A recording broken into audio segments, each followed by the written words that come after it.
ঢাকার গুলিস্তানের সুন্দরবন স্কয়ার মার্কেটে ভয়াবহ অগ্নিকাণ্ডের ঘটনা ঘটেছে আজ সকালে।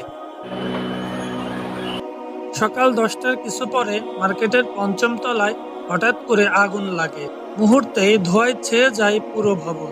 খবর পেয়ে ফায়ার সার্ভিসের অন্তত 11টা ইউনিট ঘটনাস্থলে পৌঁছে উদ্ধার তৎপরতা শুরু করে।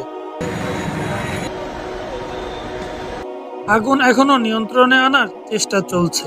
এখন পর্যন্ত হতাহতের কোনো খবর পাওয়া না গেলেও কোটি টাকার ক্ষয়ক্ষতির আশঙ্কা করছেন ব্যবসায়ীরা। আগুন লাগার প্রকৃত কারণ জানা না গেলেও প্রাথমিকভাবে শর্ট সার্কিটকে দায়ী করা হচ্ছে। ফায়ার সার্ভিস খুবই ফাস্ট আসছে, না আসলে এইটা এটা খুবই দক্ষতার সাথে ওরা কাজ করতেছে। ঘটনাস্থলে ভিড় করেছে সাধারণ মানুষ ও ক্ষতিগ্রস্ত দোকানদাররা।